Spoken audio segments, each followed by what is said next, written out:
Okay, so what's up, guys? In this video, I really want to take a look at how we improved our program, and what I did is I implemented a sort of priority-based multitasking for our task scheduler. Basically, in the program, this is program structure here, and what I did is that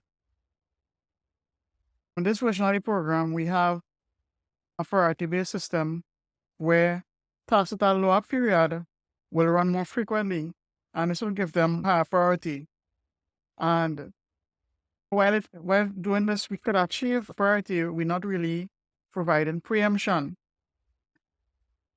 With preemption, we'll have a high priority task, have an ability to interfollow priority tasks.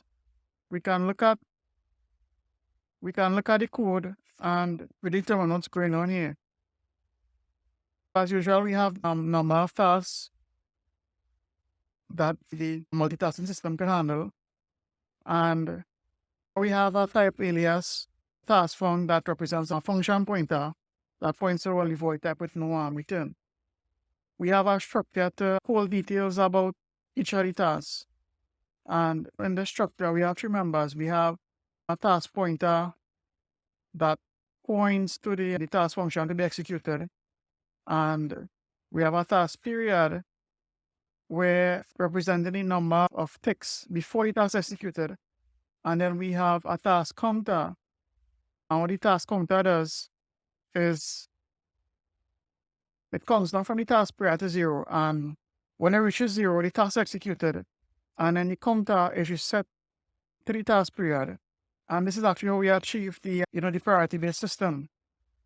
And so if we can have an array of tasks, and obviously tasks with lower, task period ticks, right, which is controlled by this value here, will of course have, a higher priority. And if we look at our interrupt routine, what we'll see is that, when you have time overflow, we remind the task counter, and when the task counter reaches 0, the task function with the function pointer, we set the task to treasure period.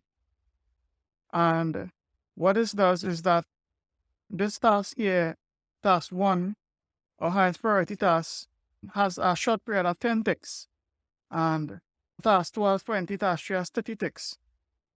And by controlling number of ticks in the interrupt service routine, it allows us to control the priority of the task.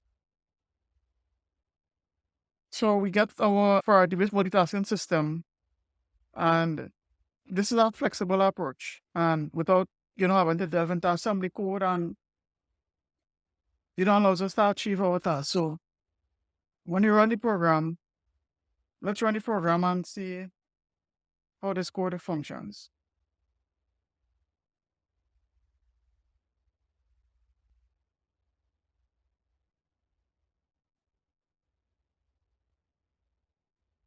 So we run our program. Well, you can't see the command, but you can take my word for it. You have to see the difference in the LEDs. So this LED, the highest task, has the most constant time. The second LED has a little less, and then the third LED, the lowest priority, you can see that it's been preempted in most because of your flashing. So maybe if you'll be able to see the difference. This LED, the LED flashes at all. This one flashes a little more, and of course, our third LED flashes the most. We proved that our priority-based scheduling works because, the LED with the highest priority, the one that executes most of the time limit set out by the program. So that's it for this video, guys. In our next video, I'll look more at developing our scheduler to mimic RTOS functionality. And I hope to see you then. So thanks for watching. Be sure to like, share, and subscribe to my channel.